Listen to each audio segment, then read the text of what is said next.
1 घंटा और 16 मिनट के बाद फांसी दे दी जाएगी। अब समझिएगा अभी क्या क्या चल रहा है। 3 बजे चारों गुनहगारों को सबसे पहले जगाने की प्रक्रिया के साथ में शुरुआत होती है, लेकिन ऐसा बताया जा रहा है कि चारों गुनहगार रात भर सो नहीं पाए, इनकी नींद उड़ी हुई थी। इन्हें यह पता था कि अब जैसे जैसे घड़ी की सुई आगे बढ़ रही है वैसे वैसे इनकी जिंदगी कम होती जा रही है और फांसी के तख्ते तक ये लोग चल निकलेंगे। 3 बजे इन्हें जगाया गया। जगाने के बाद क्या किया जाता है, इन्हें काला कपड़ा दिया, नहीं, सबसे पहले इनका हाथ बाहर निकाला जाता है, सलाखों के बाहर हथकड़ी पहना दी जाती है। उसके बाद ऊपर से सलाखों के ऊपर से हाथ निकाला जाता है। फिर उसके बाद जेल सुप्रिंटेंडेंट, जेल के डिप्टी सुप्रिंटेंडेंट, इसके अलावा हर एक गुनहगार के साथ में बात रही है, वैसे वैसे इनकी जिंदगी कम होती जा रही है और फांसी के तख्ते तक ये लोग चल निकलेंगे। 3 बजे इन्हें जगाया गया। जगाने के बाद क्या किया जाता है, इन्हें काला कपड़ा दिया, नहीं, सबसे पहले इनका हाथ बाहर निकाला जाता है, सलाखों के बाहर हथकड़ी पहना दी जाती है। उसके बाद ऊपर से सलाखों के ऊपर से हाथ निकाला जाता है। फिर उसके बाद जेल सुप्रिंटेंडेंट, जेल के डिप्टी सुप्रिंटेंडेंट, इसके अलावा हर एक गुनहगार के साथ में 12 कांस्टेबल लगा दिए जाते हैं। जेल सुप्रिंटेंडेंट और डिप्टी सुप्रिंटेंडेंट मिलकर के इन्हें काला कपड़ा देते हैं। उसके बाद कांस्टेबल इन्हें चारों तरफ से घेरते हैं। 12 कांस्टेबल एक गुनहगार के साथ में होगा, यानी कुल मिला जुला करके 48 कांस्टेबल हैं। जेल सुप्रिंटेंडेंट है, जेल डिप्टी सुप्रिंटेंडेंट है, मजिस्ट्रेट हैं, इसके अलावा डॉक्टर हैं। फिर उसके बाद इन्हें डेथ सेल से बाहर निकाला जाएगा और फांसी घर की तरफ लेकर के जाया जाएगा। महज 4 से 5 मीटर की दूरी है, यानी 1 से 1.5 मिनट में डेथ सेल से जेल नंबर 3 डेथ सेल और उसके बाद फांसी घर की तरफ ये लोग बढ़ेंगे। जैसे जैसे फांसी घर की तरफ ये लोग बढ़ेंगे, चूंकि चारों तरफ से 4 दाईं तरफ, 4 बाईं तरफ, 2 आगे और 2 पीछे, ये कांस्टेबल के चलने का पूरा प्रोटोकॉल होता है, अगर आप कहें तो बिल्कुल ठीक होगा। और उसके बाद चारों तरफ से इन्हें कांस्टेबल घेर करके लेकर के चलते हैं। चूंकि ऐसा भी है, पिछले कई सालों में ऐसा भी देखा गया कि जो गुनहगार होते हैं पूरी तरह से इनके होश फाख्ता हो चुके होते हैं और फांसी घर तक बढ़ते बढ़ते एक तरीके से बहुत बार बेहोश होने लगते हैं। ये दिखाने की कोशिश करते हैं कि इन्होंने अपना मानसिक संतुलन खो दिया है। तो ऐसे में जितने भी 12 कांस्टेबल होते हैं इन्हें अपने कंधे के सहारे उठाते हैं और आगे की तरफ लेकर के जाते हैं। और फिर उसके बाद फांसी घर तक पहुंच करके इन्हें इनका डेथ वारंट यानी कि ब्लैक वारंट पढ़ाया जाता है, पढ़ करके बताया जाता है। क्या होता है डेथ वारंट या ब्लैक वारंट, ये आप समझिए। कोर्ट की तरफ से फांसी का आदेश कानूनी भाषा में होता है, इसे फॉर्म नंबर 42 भी कहा जाता है। और कोर्ट ये बताता है कि फांसी किसे, कब, कहां पर होनी है। कोर्ट की तरफ से डेथ वारंट जेल इंचार्ज को सौंपा जाता है। डेथ वारंट में सबसे ऊपर जेल का नाम, फिर दोषी का नाम होता है, केस नंबर होता है, साल, तारीख, वक्त लिखा होता है, ऑर्डर जारी करने वाली अदालत का नाम भी होता है और वारंट में साफ लिखा होता है जब तक मर न जाए तब तक लटकाया जाए, यानी hang till death. Death warrant फांसी के बाद उसी अदालत को वापस दिया जाता है और ट्रायल कोर्ट का जज जारी करता है ये डेथ वारंट, जिसने फांसी की सजा सुनाई होती है। यानी दिल्ली की पटियाला हाउस कोर्ट की तरफ से ये डेथ वारंट जारी हुआ है। पहले डेथ वारंट सार्वजनिक करना जरूरी नहीं था, सुप्रीम कोर्ट की गाइडलाइंस उसके बाद आई, फिर डेथ वारंट सार्वजनिक किया जाता है।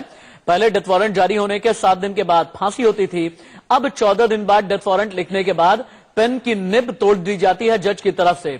यानी कुल मिला जुला करके डेथ वारंट फिर पढ़ करके बताया जाएगा, यह बताया जाएगा कि उनका गुनाह क्या है। उसके बाद जो जेल के सुप्रिंटेंडेंट या फिर डिप्टी सुप्रिंटेंडेंट होते हैं आखिरी ख्वाहिश पूछेंगे अक्षय, पवन, विनय और मुकेश से। उनसे यह भी पूछा जाएगा कि क्या उनकी आखिरी ख्वाहिश क्या है। उसके बाद आखिरी ख्वाहिश उनकी तरफ से बताई जाएगी। फांसी से पहले की लेकिन तैयारियां क्या हैं, यह भी आपके लिए जानना बेहद जरूरी है।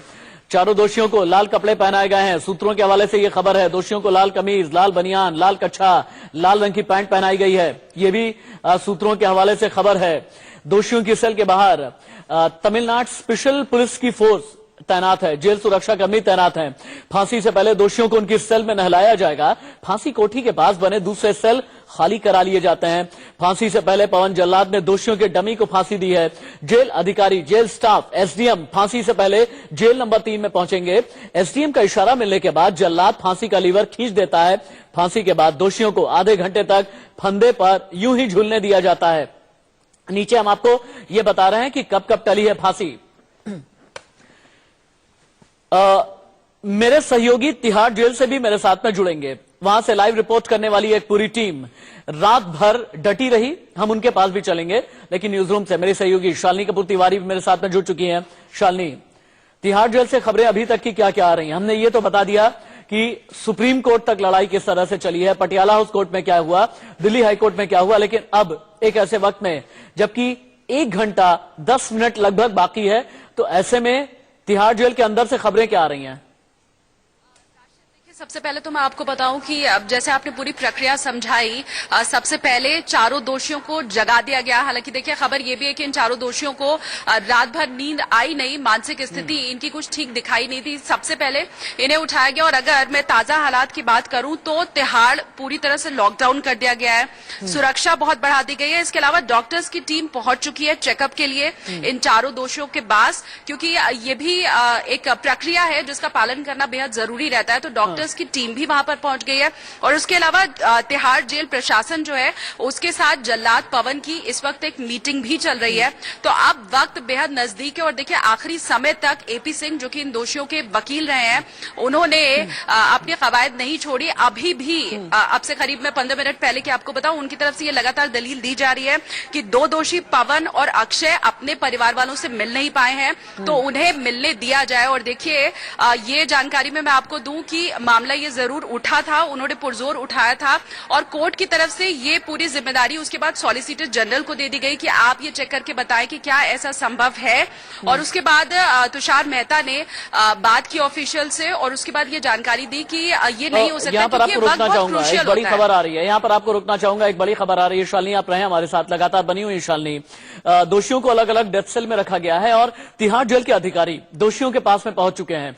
ये अभी का ताजा अपडेट है। सुबह 4:21, सुबह 4:21 यानी 1 घंटा और 19 मिनट पहले तिहाड़ जेल के अधिकारी डेथ सेल में दोषी पवन, मुकेश, विनय और अक्षय के पास में पहुंच चुके हैं। ये अभी का ताजा अपडेट है। चूंकि कुल मिलाजुला करके 18 डेथ सेल हैं। एक एक छोटी बड़ी जानकारी आप समझिए अभी की। तिहाड़ जेल के अंदर 18 डेथ सेल हैं। इन्हीं में से 4 अलग अलग डेथ सेल में विनय, पवन, अक्षय और मुकेश को रखा गया है।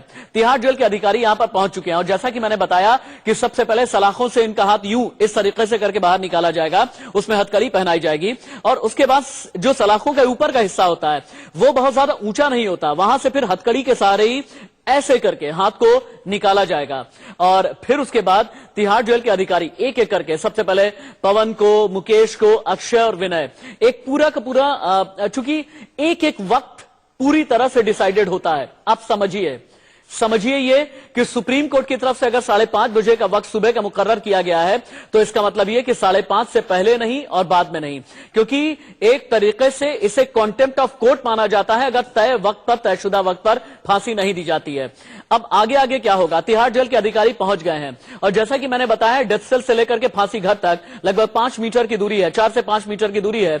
1 से 1.5 मिनट में फांसी घर तक इन चारों को पहुंचा दिया जाएगा। सबसे पहले पूछा जाएगा नहाएंगे या फिर नहीं नहाएंगे। बाध्यता नहीं होती है, अगर नहाने के लिए तैयार होते हैं तो ठीक, अगर नहाने के लिए तैयार नहीं होते हैं तो फिर इन्हें